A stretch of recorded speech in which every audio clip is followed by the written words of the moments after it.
तो आज हम करेंगे उत्तल गोलीय पृष्ठ के लिए अपवर्तन सूत्र। और इसके पहले हमने अवतल गोलीय पृष्ठ के लिए अपवर्तन सूत्र वो निकाल दिया है। तो यदि आपने नहीं देखा हो तो डिस्क्रिप्शन चेक कर लेना, उसमें आपको मिल जाएगा। और गोलीय पृष्ठ क्या होते हैं ये भी हमने देखा है। तो दोनों वीडियो आपको डिस्क्रिप्शन जब आप चेक करोगे तो वहाँ पे आपको मिल जाएंगे, ठीक है। तो आज अपन पढ़ने वाले हैं कि गोलीय पृष्ठ जो होता है वो भी उत्तल वाला, उसका अपवर्तन सूत्र अपन कैसे निकाल सकते हैं, ठीक है। तो इसके लिए सबसे महत्वपूर्ण चीज़ क्या होगी? तो सबसे महत्वपूर्ण चीज़ होगी उत्तल गोलीय पृष्ठ बनाना। तो जैसे ही ये क्वेश्चन अगर परीक्षा में पूछा जाता है तो सबसे पहले आपको एक उत्तल गोलीय पृष्ठ बना लेना है कुछ इस तरीके से। इसमें क्या होगा कि जो भाग वायु की तरफ होता है वही गोलीय पृष्ठ होगा। जैसे इसका उठा हुआ भाग यदि हम वायु की तरफ कर दें तो ये उत्तल बनेगा। तो इस तरफ आएगा पारदर्शी माध्यम। तो यहाँ पे कोई पारदर्शी माध्यम होगा जिसका अपवर्तनांक वायु से तो अधिक ही होगा। तो हम कह सकते हैं कि इस तरफ सघन होगा और इस तरफ माध्यम कैसा होगा? विरल। तो यहाँ पे हम इसकी लैंग्वेज भी लिखेंगे। तो सबसे पहले हम लिखेंगे कि चित्रानुसार उत्तल गोलीय पृष्ठ प्रदर्शित है। तो इस तरीके से आपको लिख लेना है। अब इसका हम बीचों बीच बनाएंगे यहाँ कहीं पे ध्रुव, ठीक है। तो यहाँ पे हमने बना लिया ध्रुव P। तो इसे हम ध्रुव P कहते हैं। तो हम यहाँ पे लिख लेते हैं कि ये है ध्रुव P और इससे एक सीधी लाइन खींच लेते हैं इस तरीके से। और आपको ये वाली लाइन नहीं खींचनी है, ये थोड़ी सी अलग से लग गई है लाइन, तो ये नहीं खींचनी, बस सीधी लाइन आपको, ठीक है। ये पारदर्शी माध्यम हो गया। तो ये जो उत्तल गोलीय पृष्ठ है इसका ध्रुव ये है और इसका अगर ये पूरा गोला बनेगा इस तरीके से तो इसका सेंटर यहाँ कहीं आएगा, ठीक है। तो हम यहाँ पे बना लेते हैं कि ये इसका सेंटर हो गया, यानी वक्रता केंद्र C, ठीक है। तो जिसका ध्रुव P एवं वक्रता केंद्र C है ये हम लैंग्वेज में लिखेंगे। चित्रानुसार उत्तल गोलीय पृष्ठ प्रदर्शित है जिसका ध्रुव P एवं वक्रता केंद्र C है। तो आपको स्टेप बाय स्टेप आपको लिखते जाना है। भाषा लिखना कोई बड़ी बात नहीं होती है, बस आप शुरुआत से अच्छी प्रयास करेंगे और थोड़ी सी एक दो बार प्रैक्टिस हो जाएगी तो आप इन तरीके के जितने भी डेरिवेशन हैं आप सबको अच्छे से कर पाएंगे। चलिए, अब इसके बाद ये इसकी मुख्य अक्ष है। तो मुख्य अक्ष पर हम बिंदु रूप में यहाँ पे कोई वस्तु ले लेते हैं। ये मान लीजिए यहाँ पे हमने मुख्य अक्ष पर बिंदु रूप में बिंदु O पर एक वस्तु लेते हैं यहाँ पे इस तरीके से। तो ये वाली बात भी हम यहाँ पे लिखेंगे कि मुख्य अक्ष पर बिंदु रूप में वस्तु O रखी है। तो एक के बाद एक चीज़ें लिखेंगे। जैसे हमने सबसे पहले लिखा कि चित्रानुसार उत्तल गोलीय पृष्ठ प्रदर्शित है जिसका ध्रुव P एवं वक्रता केंद्र C है। इसके मुख्य अक्ष पर बिंदु रूप में वस्तु O रखी है। अब इससे प्रकाश किरण चलेगी, ठीक है। तो यहाँ पे अगर हमें इस वस्तु O का प्रतिबिंब चाहिए तो इससे दो प्रकाश किरण निकलेंगी। सबसे पहले एक प्रकाश किरण तो ये सीधी निकलेगी, लंबवत सीधी निकल जाएगी, ये अपवर्तित नहीं होगी क्योंकि 90 पर ये जाएगी। तो 90 डिग्री वाली किरणें अपवर्तित नहीं होती, सीधी निकल जाएगी। दूसरी किरण इस तरीके से इस पृष्ठ से टकराएगी। मान लेते हैं कि ये देखिए, ये इस तरीके से यहाँ बिंदु Q पर टकराती है। एक प्रकाश किरण है जो बिंदु Q पर यहाँ पे टकरा रही है। तो ये किरण बनाने के लिए तीर का चिन्ह आपको जरूर बनाना है एग्जाम में। तो इस तरीके से ये Q पर टकराएगी। तो ये अब ये यहाँ पे कौन सा माध्यम है? विरल। यहाँ पे वायु है और यहाँ पे पारदर्शी माध्यम है, तो ये हो जाएगा सघन। तो सघन माध्यम में जब कोई किरण आएगी विरल से तो वो अभिलंब की ओर झुकेगी। तो अभिलंब की ओर झुकेगी तो अभिलंब तो होना चाहिए ना पहले। तो अभिलंब कैसे? इस पृष्ठ पर लंब आना चाहिए। तो इस मुड़े हुए पृष्ठ पर लंब कैसे खींचा जा सकता है? तो आंसर है, ये पूरा वृत्त हो सकता है इस तरीके से। तो वृत्त के केंद्र से परिधि पर इस तरीके से हम स्पर्श रेखा खींचेंगे सबसे पहले तो इस पॉइंट पर। और हालांकि मैं आपको थोड़ा डिटेल से बता रहा हूँ, इसलिए अगर हम इस तरीके से स्पर्श रेखा खींचें और ये केंद्र से इसको मिला दें तो स्पर्श रेखा त्रिज्या पर लंब होती है। तो आपस में एक दूसरे के 90 डिग्री बनेंगे। तो यहाँ से यदि हम लाइन खींचेंगे तो ये बनेगा 90 अंश। तो यही होगा अभिलंब। तो इसको आगे की ओर भी बढ़ा देंगे। तो हमेशा अभिलंब कहने का मतलब है कि हमेशा अभिलंब सी से खींचा जाता है वक्रता केंद्र से पृष्ठ पर। यहाँ भी क्योंकि सी से हम यहाँ भी लंब खींच सकते हैं तो भी 90 होगा, क्योंकि इस बिंदु पर स्पर्श रेखा 90 अंश बनाएगी। इस बिंदु से यदि हम यहाँ पे खींचें तो भी खींचे सकते हैं। तो हम अभिलंब खींच लेते हैं। ये देखिए, यहाँ से हमने बिंदु Q को लिया है और इसको नाम दे देते हैं N। तो ये CN हो गया अभिलंब। अब अभिलंब की ओर झुक के किरण जाएगी तो ये अभिलंब है। इसको कैसा जाना चाहिए था? इसको इस तरीके से जाना चाहिए था, जैसे कि आप देख पा रहे हैं। इसे सीधा निकलना था लेकिन माध्यम चेंज हो गया, विरल से सघन। तो ये अभिलंब की ओर थोड़ी सी झुक जाएगी। अभी ये अभिलंब से इतनी दूर है, अब ये अभिलंब की ओर झुक जाएगी। तो यहाँ पे हमने बना दिया कि ये झुकती हो इस तरीके से निकलेगी और आगे बढ़ा देते हैं। तो यहाँ पे प्रतिबिंब बनेगा आई।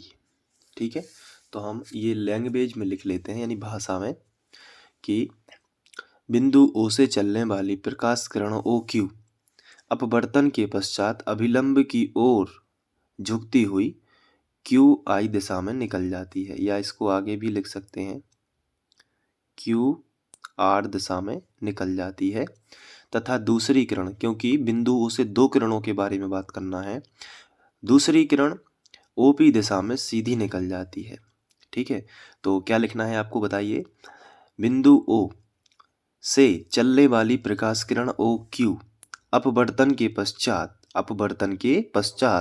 अभिलंब CN की ओर झुककर QR दिशा में निकल जाती है। यहाँ पे क्या है, R है, तो QR दिशा में निकल जाती है। तथा दूसरी किरण OP, ये दूसरी किरण कौन सी होगी? OP सीधे मार्ग में निकल जाती है, अभिलंबवत सीधे निकलती है, ये बोलना है। अभिलंबवत यानी 90 डिग्री का एंगल बनाते हुए सीधे निकल जाती है। तो चलिए लिखते हैं ये वाली भाषा। बिंदु O से चलने वाली प्रकाश किरण OQ अपवर्तन के पश्चात अभिलंब CN की ओर झुककर QR दिशा में चली जाती है तथा दूसरी किरण OP अभिलंबवत सीधे निकल जाती है। इसके बाद यदि हम देखें तो एक किरण इस तरीके से निकली और एक किरण सीधे अभिलंबवत निकली, दोनों आपस में I पर मिलती हैं। तो लिखेंगे दोनों किरणें I पर मिलती हैं, इसलिए O का प्रतिबिंब I पर प्राप्त होता है। तो हमने इस तरीके से लिख लिया। अब हमें यहाँ पे एक चित्र में वापस से देखना पड़ेगा। ये देखिए, चित्र में हमें आपतन कोण और अपवर्तन कोण लिखने हैं। तो आपतन कोण क्या होता है? आपतित किरण और अभिलंब के बीच में जो कोण बनता है। तो अभिलंब क्या है बताइए? अभिलंब है ये CN, आप देख रहे हैं, ये क्या है? अभिलंब। और ये क्या है? आपतित किरण।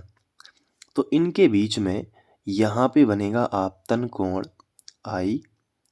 और देखिए, अभिलंब और अपवर्तित किरण ये है, ये अपवर्तित किरण है यहाँ से, तो इनके बीच में बनेगा R। ये देखिए, तो ये हमें I और R मिल जाते हैं। तो हम दोनों को यहाँ पे लिखेंगे। पहला I कौन सा कोण है? OQN। कौन सा है? OQN। क्योंकि देखिए ये कोण इस तरीके से बना है, तो ये इस वाली लाइन को टच कर रहा है ना, और यहाँ पे ये वाली लाइन को टच कर रहा है, इसलिए हम, और Q पर बना है इसलिए Q को रखेंगे बीच में। तो यहाँ से पढ़ना स्टार्ट करेंगे, OQN बराबर I। यहाँ पे हम लिख लेते हैं कोण ओ क्यू एन बराबर आई, और ये है आपतन कोण। इसके बाद अब हमें बताना है अपवर्तन कोण। तो अपवर्तन कोण यहाँ पे बना है, तो ये क्यू बिंदु पर ही बना है, लेकिन सी और आई हमें अगल बगल में लेने पड़ेंगे। तो हम या तो लिख सकते हैं सी क्यू आई, या फिर लिख सकते हैं आई क्यू सी, क्योंकि दोनों केस में बीच में आर आता है। तो हम लिख सकते हैं सी क्यू आई। तो यहाँ पे लिखेंगे कोण सी क्यू आई बराबर आर, और ये वाला होगा अपवर्तन कोण।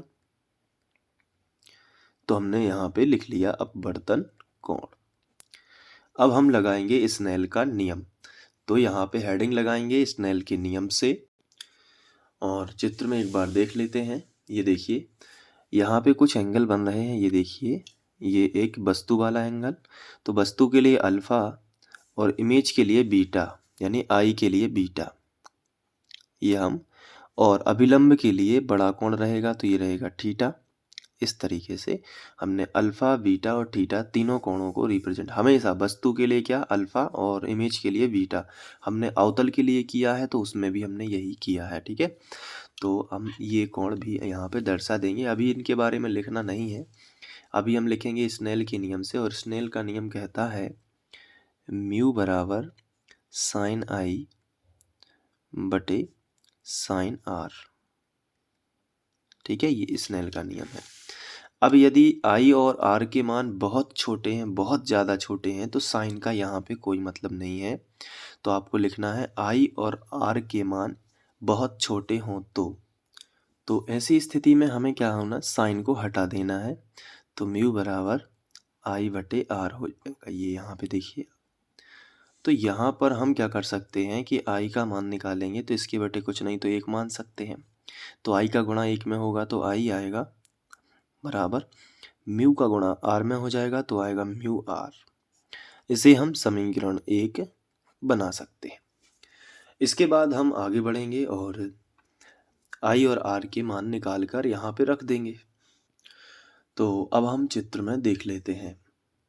हमें आई का मान निकालना है ये वाला, तो हमें इसी से रिलेटेड एक त्रिभुज लेना होगा। ये देखिए ओ क्यू सी, आप ये त्रिभुज देख रहे हैं ना, ओ क्यू सी, ये वाला। इसमें इसकी क्यू सी भुजा को आगे बढ़ा दिया गया है। ये देखिए क्यू सी भुजा को आगे बढ़ा दिया गया है तो एक कोण बनता है आई, और इस आई का मान अंदर के दो अंतः कोणों के योग के बराबर होगा, यानी अल्फा प्लस थीटा, और इसे बहिष्कोण प्रमेय कह देंगे। तो यहाँ पे हम त्रिभुज को एक बार अंडरलाइन कर लेते हैं। तो यहाँ पे हमने त्रिभुज हाईलाइट किया है, अब आपको दिख रहा होगा ओ क्यू सी। यदि हम इसकी क्यू सी भुजा को आगे बढ़ा देते हैं तो यहाँ पे आई बन रहा है।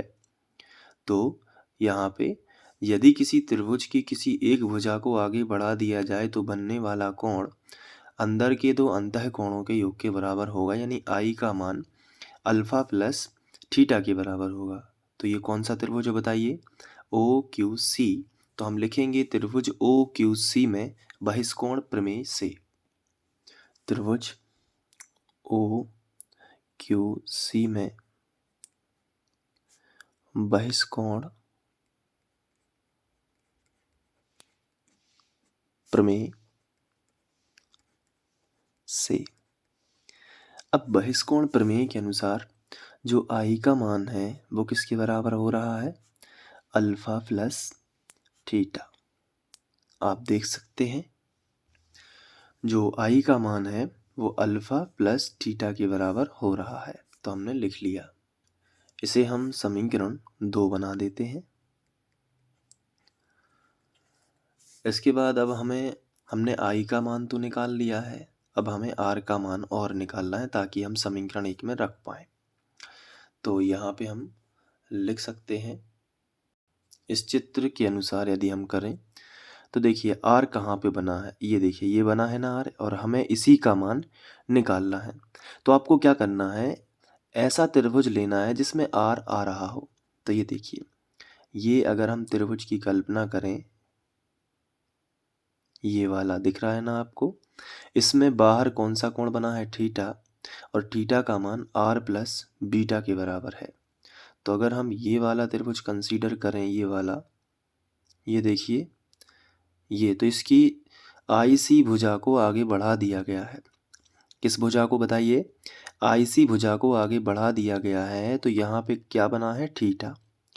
तो यदि किसी त्रिभुज, यहाँ पे त्रिभुज क्या है, QCI, तो QCI त्रिभुज में क्या है कि उसकी IC भुजा को आगे बढ़ा दिया गया है। तो यहाँ पे जो कोण बनेगा अंदर के दो अंतः कोणों के योग के बराबर होगा।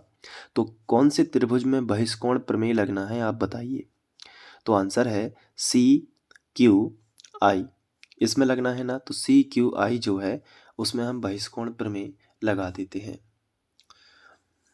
त्रिभुज CQI में बहिष्कोण प्रमेय से, तो जब बहिष्कोण प्रमेय लगाएंगे तो जो थीटा है वो किसके बराबर है, बाहर का कोण r प्लस बीटा के बराबर है। आप देख सकते हैं यहाँ पे जो थीटा है ना वो किसके बराबर है, r प्लस बीटा के बराबर है। r प्लस बीटा, क्योंकि बाहर का कोण जो है उसके बराबर हमें अंदर के दो कोण का योग लिखना पड़ता है। तो थीटा बराबर अल्फा प्लस बीटा। लेकिन हमें निकालना तो r का मान था। तो अब इसमें क्या करना पड़ेगा, तो सिंपली है कि जो बीटा है प्लस का बीटा उस तरफ पहुंचा देंगे तो माइनस का बीटा हो जाएगा। तो पहले क्या लिखा था, थीटा, इसको ज्यों का त्यों लिखा, माइनस प्लस का बीटा इस तरफ आएगा तो माइनस का बीटा, और बराबर क्या हो जाएगा, r। या फिर हम लिख सकते हैं ये r का मान क्या है, थीटा माइनस बीटा। तो हम पलट के लिख सकते हैं कि r बराबर थीटा माइनस बीटा, और इसे हम बना देंगे समीकरण 3। तो आप देख सकते हैं कि हमें I का मान पता है और हमें R का मान पता है। तो हम I और R के मान समीकरण 1 में रख देंगे तो यहाँ पे I का मान आ जाएगा, यहाँ पे R का मान आ जाएगा। तो ये आगे सॉल्व होने लगेगा। तो हम लिखेंगे समीकरण 1, 2 व 3 से। तो हमने लिख लिया। तो अब यहाँ पे हम देखते हैं कि I का मान कितना है, अल्फ़ा प्लस थीटा। तो हमने रखा अल्फ़ा प्लस थीटा बराबर थीटा, थीटा जो है यहाँ पे म्यू है। तो I का मान रखने के बाद क्या लिखेंगे, म्यू, और फिर R का मान, यहाँ पे R है समीकरण 1 में, तो R का मान क्या है, थीटा माइनस बीटा। तो हमने यहाँ पे रखा थीटा माइनस बीटा। तो ये जो है एक कोण के तौर पर हमारे पास आ गया। लेकिन कोण जो हैं उनका सूत्र होता है चाप बटे त्रिज्या। तो हम इसे चाप बटे त्रिज्या के फॉर्म में लिख सकते हैं। तो चलिए स्टार्ट करते हैं अल्फ़ा से। तो अल्फ़ा कहाँ बना है, आइए चित्र देख लेते हैं। तो आप देख सकते हैं कि ये अल्फ़ा है। तो ये कोण जो है इसका सूत्र लगाएंगे चाप बटे त्रिज्या। तो यहाँ पे चाप क्या है इसके सामने, तो ये पी क्यू है। लेकिन अब आप कहोगे कि ये तो उल्टा है, इस तरफ चाप ऐसा होना चाहिए था इसके सामने। तो इसका आंसर सुनिए, ये मैंने जो चित्र बनाया है ये थोड़ा सा बड़े आकार में बनाया है ताकि आपको समझ में आ जाए। ये बिल्कुल छोटा रहता है यहाँ पे इस तरीके से, और इस तरीके से अपवर्तन होता है। तो ये जो चाप है बहुत ज़्यादा छोटा होता है, एक सीधी लाइन के बराबर। तो चाहे इस तरफ ले सकते हैं उसको, चाहे इस तरफ भी ले सकते हैं। जैसे एक छोटी सी लाइन इस तरीके से है तो वो आपको पता भी नहीं चलेगी कि किस तरफ मुड़ी है। तो आप इस तरफ से उसको चाप मान सकते हैं तो भी एक वृत्त बनेगा, और इस तरफ से आप चाप मानोगे तो भी। जैसे आप प्रकार में फंसा के थोड़ा सा डैश लगा दें इस तरीके से, जैसे ये प्रकार है और आप इस तरीके से चाप लगाते हैं, उसमें आप थोड़ा सा ये लगा दें। तो ये दूरी मान लेते हैं कि ये इस तरफ का है। तो ये जो दूरी है यहाँ से यहाँ तक की ये चेंज नहीं होगी, क्योंकि इतने से चाप में उस तरफ की दूरी भी उतनी ही रहेगी जितनी। इसको यहाँ से समझिए, जैसे यहाँ पे हम इसको चाप मान रहे हैं, इसको देखिए यहाँ पे ये, और ये पी क्यू चाप इस तरफ का है, इस तरफ का है ना। लेकिन अगर हम इसको इस तरफ से नापें तो भी वो, अगर हम छोटा चाप लेंगे छोटा, तो यहाँ से यहाँ तक की दूरी उस चाप के लिए जितनी है जो एक्चुअल में यहाँ का चाप है, लेकिन इसका मतलब ये नहीं होगा कि ये यहाँ से नहीं होगा उसका चाप। क्यों? क्योंकि दूरी बहुत छोटी है तो ये सीधी लाइन बन जाती है। उस सीधी लाइन में हम इसे चाप इस तरफ, क्योंकि दूरी का खेल है तो दूरी, जितनी दूरी यहाँ पे उतनी दूरी यहाँ पे भी हम उसी चाप को ले सकते हैं। तो हम क्या करेंगे, इस पी क्यू को इस थीटा के लिए चाप मान लेंगे क्योंकि ये छोटा रहता है। तो हम यहाँ पे लिख लेते हैं। तो चाप क्या है इसमें, पी क्यू बटे त्रिज्या कितनी है, तो चित्र देख लेते हैं। ये देखिए, ये थीटा यहाँ पे बना हुआ है तो थीटा के सामने ये हो जाएगा चाप, और त्रिज्या कितनी होगी, ओ पी। त्रिज्या कितनी होगी, ओ पी, क्योंकि इस पॉइंट से यहाँ तक की दूरी चाप तक की कितनी है, ओ पी, अल्फा वाले केस में। तो हम लिख सकते हैं यहाँ पे अल्फा वाले केस में चाप तो पी क्यू हो गया, दूरी हो जाएगी O P plus theta. Theta कहाँ बना है, आइए चित्र में देख लेते हैं। थीटा यहाँ पे बना है तो थीटा के सामने चाप कौन सा रहेगा, हमेशा पी क्यू रहेगा सबका चाप, तो पी क्यू ये चाप रहेगा। और दूरी कितनी है थीटा तक की, सी पॉइंट तक की, पी सी, तो पी क्यू बटे पी सी, कोण बराबर चाप बटे त्रिज्या, तो पी क्यू बटे पी सी। तो हम यहाँ पे लिखेंगे थीटा की जगह पर पी क्यू बटे पी सी बराबर ज्यों का त्यों, फिर क्या लिखा है म्यू, तो म्यू लिख दिया। फिर थीटा, थीटा का हमने अभी रखा है पी क्यू बटे पी सी, तो इसमें भी पी क्यू बटे पी सी रख देंगे।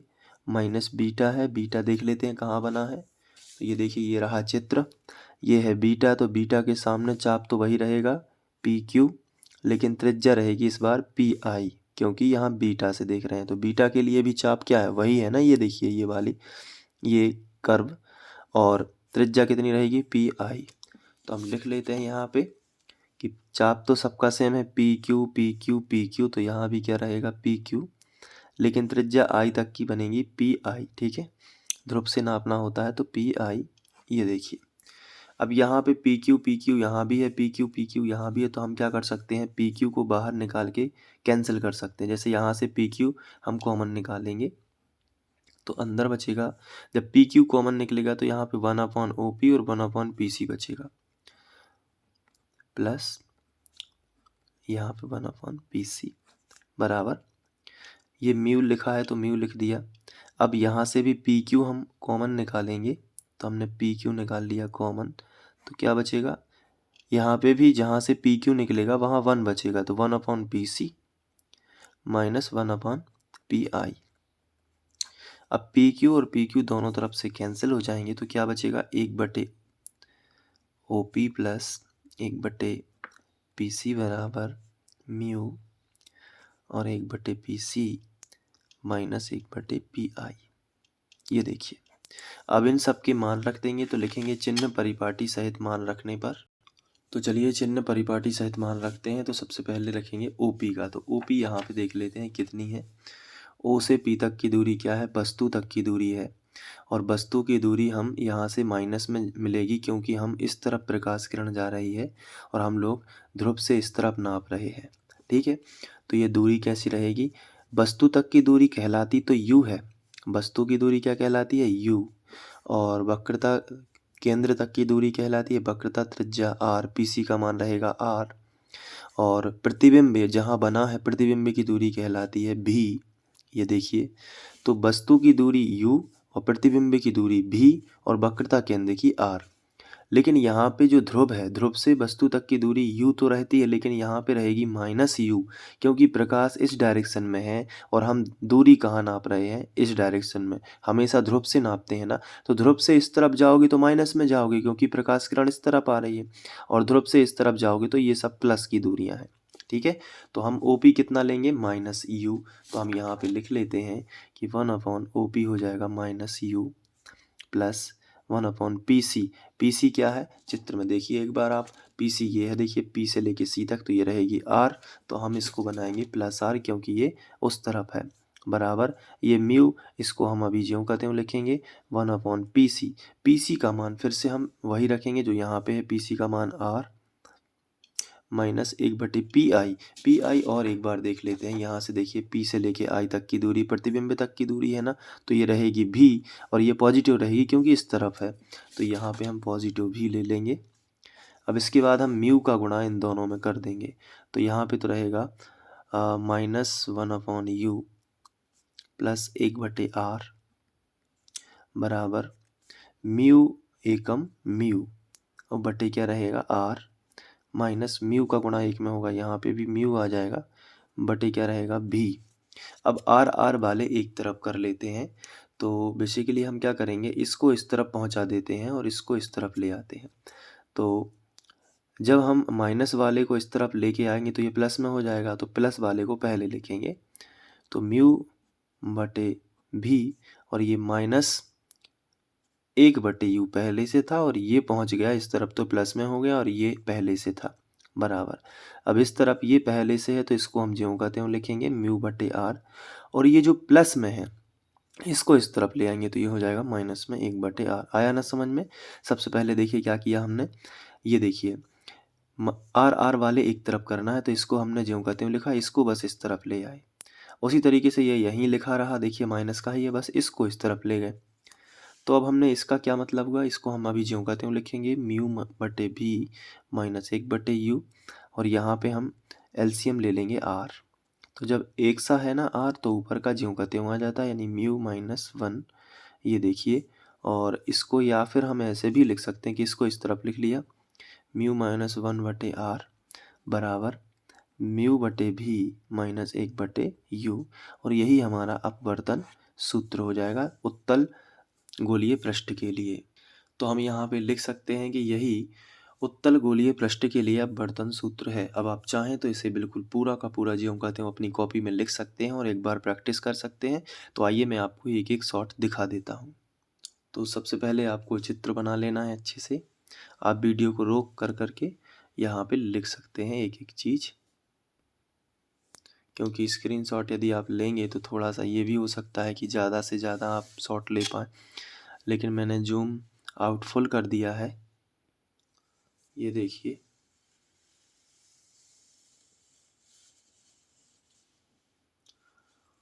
तो आपको यदि समझ में आ गया है तो प्लीज़ इसको लाइक कर देना और अच्छे से तैयारी ज़रूर करना। लाइक करो या ना करो लेकिन तैयारी आपकी अच्छी होनी ही चाहिए, तो तैयारी तो आप पूरी की पूरी रखिए, ठीक है? तो चलिए बढ़ते हैं आगे। Thank you.